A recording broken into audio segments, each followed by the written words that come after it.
Throughout the 1970s, Vincent stayed busy in a number of creative ventures outside of film, including audio recordings.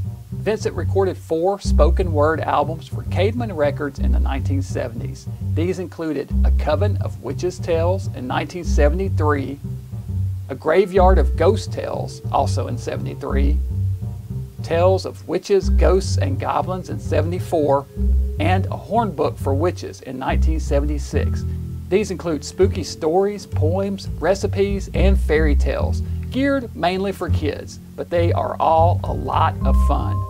The third album, Tales of Witches, Ghosts, and Goblins, even earned Vincent a Grammy nomination for Best Spoken Word Recording. This pitted Price against an interesting group of nominees, including Kurt Vonnegut Jr. for Slaughterhouse-Five, John Wayne for America, Why I Love Her, Billie Holiday for Songs and Conversations, and the winner, Richard Harris, for Jonathan Livingston Seagull. One of my favorite of Price's non-film projects from his entire career took place around the same time, his TV hosting of the 1974 Horror Hall of Fame.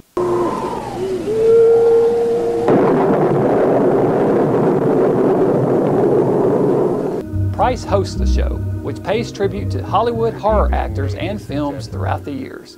I'm Vincent Price, and welcome to my world. His assistant for the evening was a hunchback named Zuckman, played by Billy Van.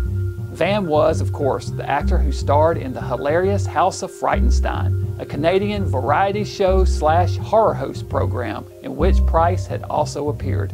The sets for the Horror Hall of Fame were great, including a graveyard scene and creepy castle, and the whole thing was played for laughs.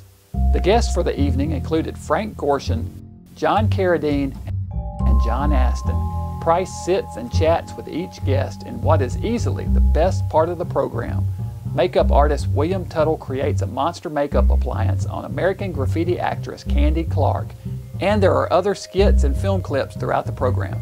There's even a tribute to Forrest J. Ackerman and Famous Monsters of Filmland magazine and the Aurora Monster Kits, which so many monster kids of the era have fond memories of. All in all, it makes a fun-filled Halloween treat, the likes of which were seen far too seldom. Would you believe that Vincent Price appeared in a movie about a man who gets a penis transplant? No, I'm not making that up. That's exactly the case in Vincent's next picture, the British sex comedy, Percy's Progress, aka It's Not the Size That Counts.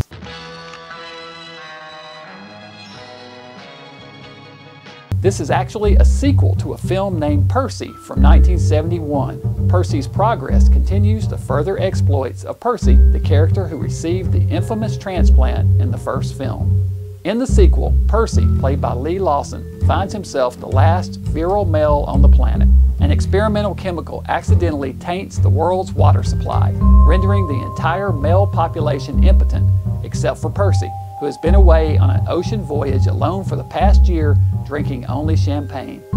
Price plays a wheelchair-bound millionaire named Stavros Mamonian, who has Percy kidnapped and brought back to his mansion. He hopes to have offspring to inherit his fortune and plans to have Percy mate with his wife, Clarissa, played by Elke Summer. Released in the UK in 1974, the film had extra footage added and was released in the US as It's Not the Size That Counts.